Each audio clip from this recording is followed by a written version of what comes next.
रखते हुए सबसे पहले हम ओबीसी को रखकर बता दिया कि आप किसी जाति धर्म से भेदभाव रख ही नहीं सकते। डॉक्टर साहब क्या हुआ पंजाबराव जी, इतने भावुक क्यों हो गए? क्या संविधान का मसौदा ठीक ठाक नहीं है? स्वतंत्र निर्वाचन क्षेत्र को न दिया जाना एक कुठाराघात था। पूना पैक्ट यही था और इसी तरह 24 सितंबर 1932 पूना पैक्ट या यरविड़ा पैक्ट पर हस्ताक्षर किए गए। गांधी जी अनशन में बैठ गए। न जाने कितने कितने लोग मुझे मनवाने आए, कितने कितनों ने मुझे भला बुरा कहा। गांधी अपनी बात मनवाना अच्छी तरह जानते थे। कुछ शर्तों के साथ मुझे गांधी जी की बात माननी पड़ी, क्योंकि मैं या मेरा समाज गांधी जी की मृत्यु का कारण नहीं बनना चाहते थे। पूना करार की शक्ल में डॉक्टर मालवीय ने एक ऐसे कागज के टुकड़े में अपने हस्ताक्षर किए जो एक इतिहास बनने वाला था, काला इतिहास।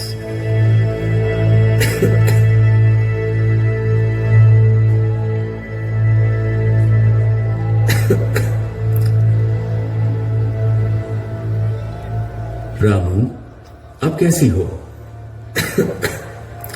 साहब, आप? बुखार कम हो गया है। अच्छा रामू, तुमसे कुछ कहना चाहता हूं। कहो ना साहब, क्या बात है? रामू, कभी कभी ना मुझे लगता है मैंने अपने सपनों को पूरा करने के लिए तुम्हारी आंखों से सपने छीन लिए। अपनी पढ़ाई के लिए बार बार तुम्हें अकेला छोड़कर मैं तो परदेश चला जाता और तुम उसका कभी विरोध नहीं करती।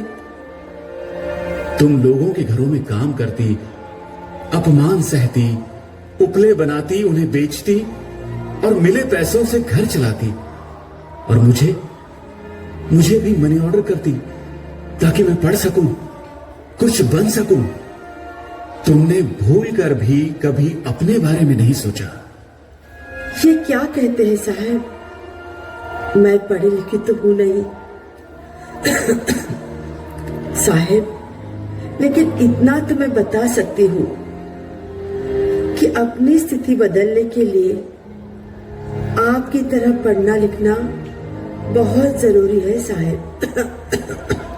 हाँ रामू, वो तो है, लेकिन इसे कैसे भुलाया जा सकता है कि हमने अपनी 4 जान से प्यारी औलादों को खोया है, और तब भी समाज को एक नई दिशा देने के लिए मैं ज्यादातर घर से बाहर ही रहा, और तुम अकेली संतान वियोग की वो असहनीय पीड़ा सहती रही, जो पीड़ा मौत से भी कहीं अधिक भयानक होती है।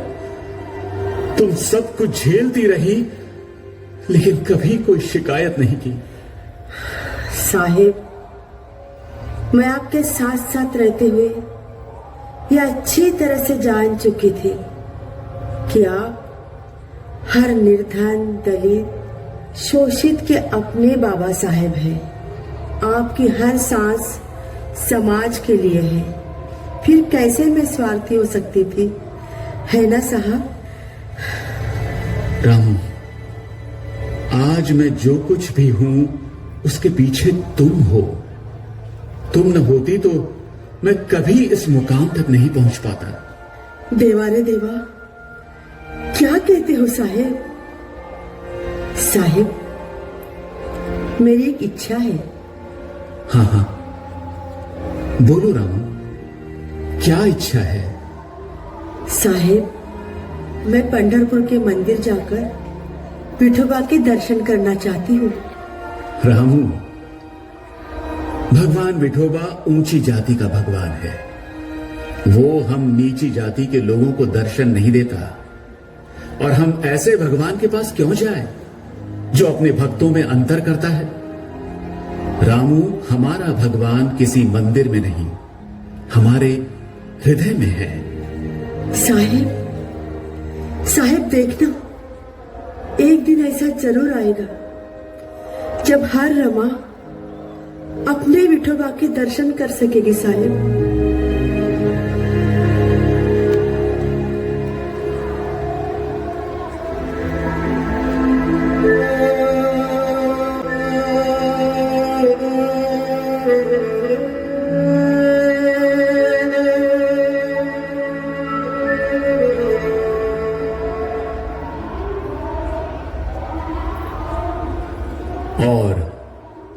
रमा भी चली गई। अपनी जिंदगी के इन उतार चढ़ावों को तय करता हुआ मैं आज उस बेला पर खड़ा हूं जहां मुझे तय करना है समाज की पहली पंक्ति के पहले व्यक्ति से लेकर अंतिम पंक्ति में खड़े उस अंतिम व्यक्ति के जीवन का ऐसा विधान जहां ना ऊंच नीच की दीवारें हो, ना जाति पाति की गहरी खाइयां हो, जहां विकास हो, संपन्नता हो, समानता हो, सहिष्णुता, बराबरी का अधिकार हो। एक प्रबल भारत के संविधान को विश्व का सबसे महान संविधान बनाना अब मेरी जिम्मेदारी थी। मैं भारत को सही अर्थों में धरती का टुकड़ा नहीं, महान राष्ट्र बनाना चाहता हूं।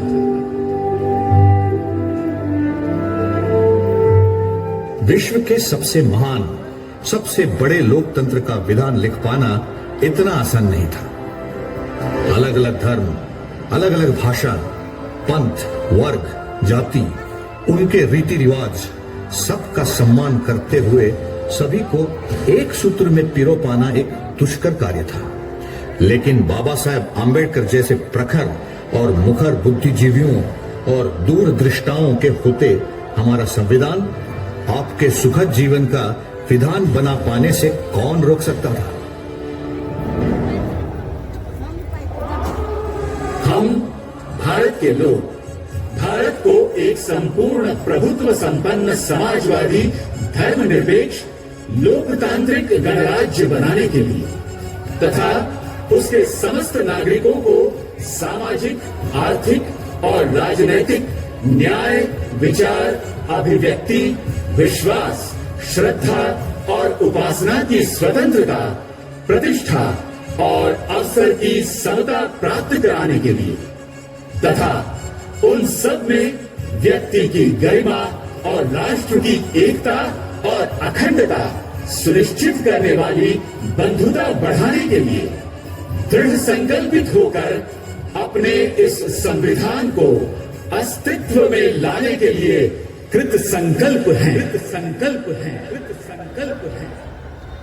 कितने कितने मसलों पर, विषयों पर धीर गंभीर वाद विवादों, चर्चाओं के बाद संविधान का स्वरूप तय होते रहा और इसी बीच धारा 370 का भूत सामने आया और कश्मीर के मुद्दे को लेकर शेख अब्दुल्ला पंडित नेहरू से मिले। जनाब पंडित जी, ये रहा हमारे जम्मू कश्मीर का संविधान। तमाम जायज शर्तें जो जम्मू और कश्मीर के मुस्तकबिल को बनाएंगी। अव्वल, जम्मू कश्मीर का स्थायी नागरिक वो व्यक्ति होगा जो 14 मई 1954 को राज्य का नागरिक रहा हो या फिर उससे पहले 10 वर्षों तक राज्य में रह रहा हो, साथ ही उसने वहां संपत्ति हासिल की हो।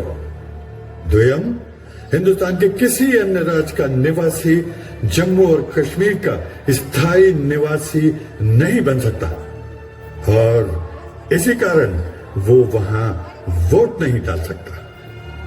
कश्मीर राज्य में कोई भी गैर कश्मीरी व्यक्ति जमीन नहीं खरीद सकेगा।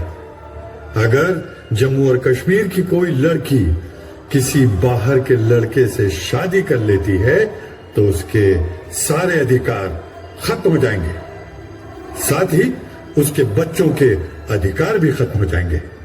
स्टेट गवर्नमेंट किसी कानून को अपने हिसाब से बदलती है तो उसे किसी भी कोर्ट में चैलेंज नहीं किया जा सकेगा।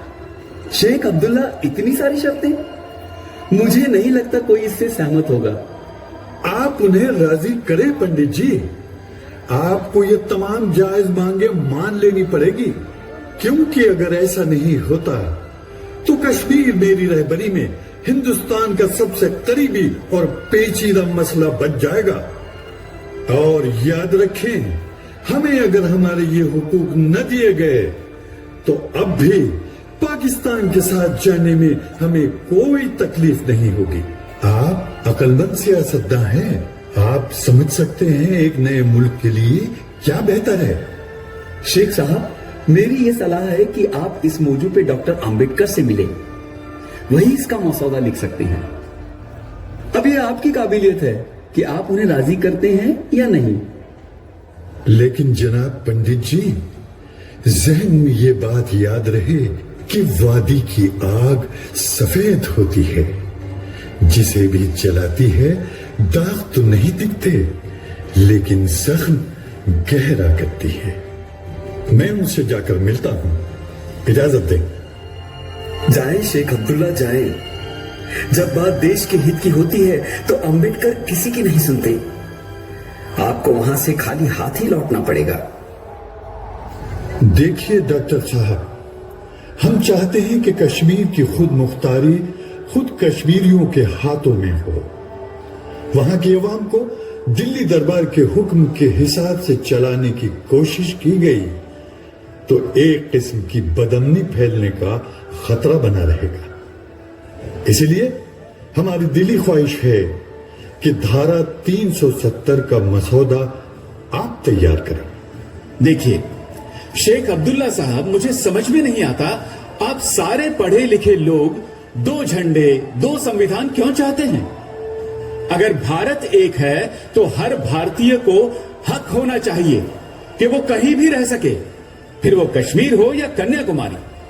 आप कश्मीर के नाम पर विशेषाधिकार चाहेंगे तो कोई दूसरा अपने प्रदेश के लिए विशेषाधिकार मांगेगा। असल में कश्मीर के नाम पर आप सब अपनी सियासत चमकाना चाहते हैं। भाई, जो लोग भारत में रहना चाहते हैं उन्हें भारत में रहने दीजिए, और जो पाकिस्तान में अपना भविष्य देखते हैं उन्हें पाकिस्तान जाने दीजिए। लेकिन आप लोगों ने इस मसले को पेचीदा बनाकर रख दिया है, और जहां तक मेरे मसौदा बनाने का सवाल है तो मैं किसी के भी कहने पर मसौदा नहीं बनाता, और तब तो खास तौर पर नहीं बनाता जब बात देश के अहित की हो। तो ये आपका आखिरी फैसला है? आप 370 का अमेंडमेंट नहीं करेंगे? बिल्कुल नहीं करूंगा। यही मेरा पहला और आखिरी फैसला है। तो ठीक है, देख लेंगे। ठहरिए अब्दुल्ला साहब, आप अच्छी तरह से जान लें, देश मेरे लिए हमेशा प्रथम है और अंतिम भी है, और यही बात हर देशवासी पर लागू होती है और आप पर भी। अब आप जा सकते हैं। इसी दौरान संसद में गूंजा आरक्षण का मुद्दा। इसमें कुछ सुर पक्ष में थे तो कुछ सुर विपक्ष में। डॉक्टर आम्बेडकर, जरा ठहरिए। क्या हुआ मुंशी जी, सब ठीक तो है? हाँ हाँ, सब कुशल है। चलें, चलते चलते बात करते हैं। हाँ हाँ जरूर। डॉक्टर साहब, आपको इतना काम करते देख ईर्ष्या होने लगती है। आप लोगों ने इतनी बड़ी जिम्मेदारी जो दे रखी है तो पूरा तो करना पड़ेगा। अब उसके लिए दिन क्या और रात क्या। आप कहें, क्या बात है, किस लिए मुझे रोका? डॉक्टर साहब, आपने तो देखा है संविधान सभा में कितने ही लोग हैं जो सरकारी नौकरी में आरक्षण का विरोध कर रहे हैं। अब अगर ST SC को आरक्षण दिया गया तो फिर आप तो बेहतर ही जानते हैं, सिख, पारसी, ईसाई, मुसलमान कोई भी खामोश नहीं बैठने वाला। हाँ, लेकिन सिख, ईसाई, पारसी, मुसलमान, ये सारी जातियां पैसे वाली भी हैं और सोशली सिक्योर भी। इनमें से किसी का मुकाबला अनुसूचित जाति और अनुसूचित जनजाति के साथ नहीं किया जा सकता। ठीक है, लेकिन एक बार यदि ये आरक्षण का दरवाजा खुल गया तो सभी लोग अपना अधिकार मांगेंगे और सरकारी नौकरियों में हिंदुओं के लिए कोई जगह ही नहीं बचेगी, जबकि तादाद में वे सबसे ज्यादा हैं। तो आप क्या चाहते हैं? सिर्फ मैं ही नहीं बल्कि सभी यही चाहते हैं कि हो सके तो संविधान में से आरक्षण का मुद्दा ही हटा दिया जाए। मुंशी जी, जब तक मैं हूं तब तक आरक्षण का मुद्दा तो नहीं हटेगा, चाहे कोई भी कितना भी जोर लगा ले। मुंशी जी, पर कोई रास्ता तो होगा ना? हाँ है ना, मैं ही हट जाता हूं संविधान की ड्राफ्टिंग कमेटी से। अरे ये क्या कह रहे हैं आप? फिर आप जैसा चाहें वैसा संविधान बना लीजिए। डॉक्टर साहब सुनिए तो। इस घटना के बाद डॉक्टर अंबेडकर ने संविधान का मसौदा बनाने का काम पूरी तरह से बंद कर दिया और यह भी मैसेज भेज दिया कि वे संविधान ड्राफ्टिंग कमेटी से ही नहीं बल्कि कानून मंत्री के पद से भी इस्तीफा दे देंगे। अब ऐसे ज़हीन, काबिल, मेहनती और कानून के जानकार नायक के अचानक अपने पदों को छोड़ देने की आशंका से अफरा तफरी मचना तो लाजमी था। लेकिन सवाल था, आखिर डॉक्टर अंबेडकर को मनाएगा कौन? जो मनाने पहुंचे वो थे सरदार वल्लभ भाई पटेल।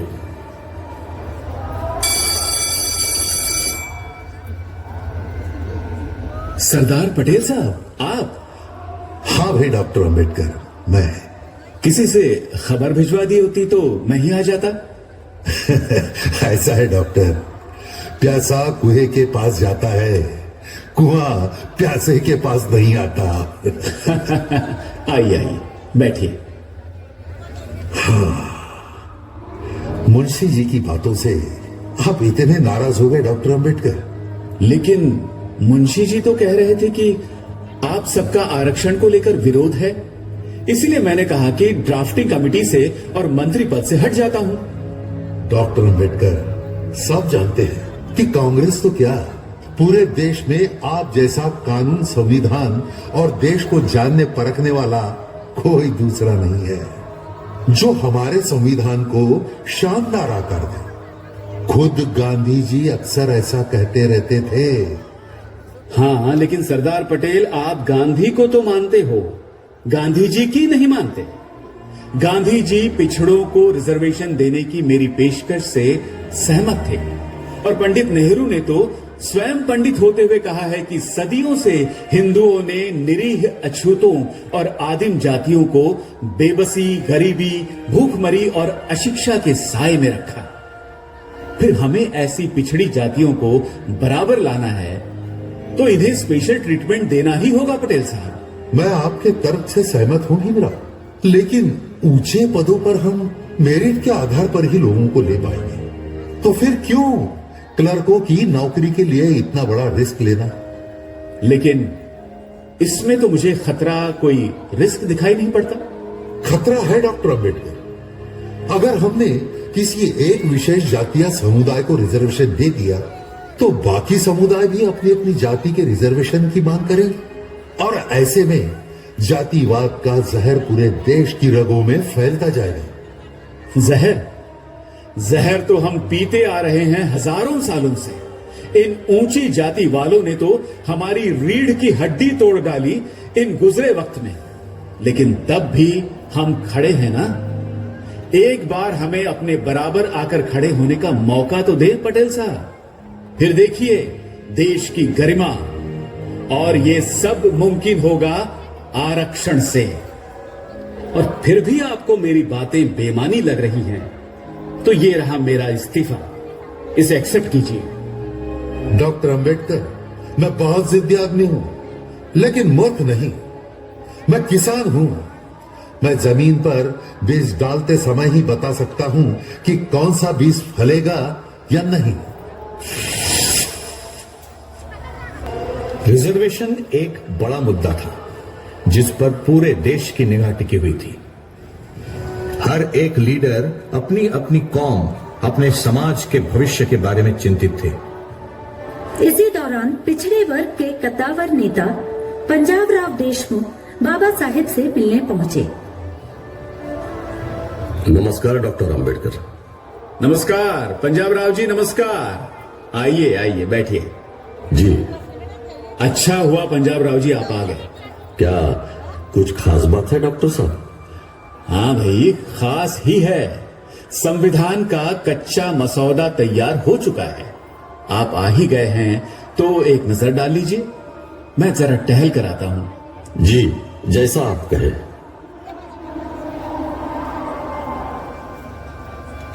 ओबीसी के लिए रिजर्वेशन बिल? आप महान है डॉक्टर अंबेडकर। आपने तो पिछड़े वर्ग के उत्थान के लिए अनुच्छेद 340 पहले ही लिख दिया। आप धन्य है डॉक्टर अंबेडकर। धारा 341 में एसटी और धारा 342 में एससी को पीछे रखते हुए सबसे पहले हम ओबीसी को रखकर बता दिया कि आप किसी जाति धर्म से भेदभाव रख ही नहीं सकते। डॉक्टर साहब क्या हुआ पंजाब राव जी, इतने भावुक क्यों हो गए? क्या संविधान का मसौदा ठीक ठाक नहीं है? नहीं डॉक्टर साहब, ऐसी बात नहीं है। इससे अधिक यथार्थवादी और देश हितकारी संविधान तो हो ही नहीं सकता। मेरी आंखें इसलिए भर आई थी डॉक्टर अंबेडकर, क्योंकि मुझे लगता था पिछड़ा वर्ग और उनमें भी विशेष रूप से मराठा और कुंबी के बारे में कुछ सोचा ही नहीं जा रहा। इसलिए मैं आपसे मिलने आया था। मैं आपको मराठा और कुंबी समाज की पीड़ा, उनकी स्थितियों और आर्थिक उत्थान की छटपटाहट से अवगत कराना चाहता था, लेकिन आपने तो पहले से ही उन समाज को आरक्षण से जोड़ने की पहल कर रखी है। आप धन्य हैं डॉक्टर अंबेडकर, आप धन्य हैं। पंजाब राव जी, आपने ये कैसे सोच लिया कि मैं उन समाजों की पीड़ा से अवगत नहीं हूं जिनसे मेरे आदर्श महात्मा बुद्ध, कबीर और ज्योतिराव फुले आते हैं? फिर जिन लोगों ने मुझे शिक्षित होने में मदद की, वो बड़ौदा के महाराज सयाजीराव गायकवाड़ और कोल्हापुर के नरेश शाहू जी महाराज भी तो इसी समाज से है ना? पंजाब राव जी, दूर का देखने के लिए दृष्टि की नहीं, दृष्टिकोण की जरूरत होती है।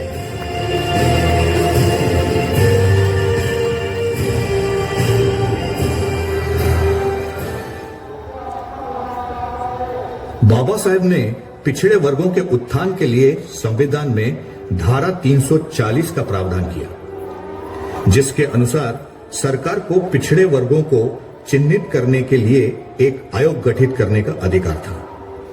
हालांकि संविधान लागू होने के बाद भी जब 1 साल तक कोई आयोग नहीं बना, तो बाबा साहेब को घोर निराशा हुई।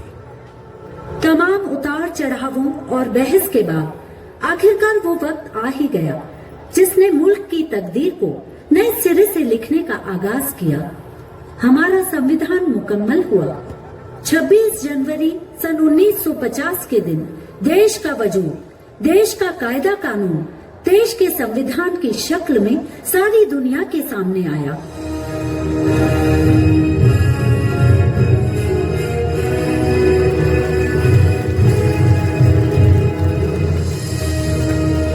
यूं तो संविधान के वजूद में आने का हर क्षण ऐतिहासिक क्षण है,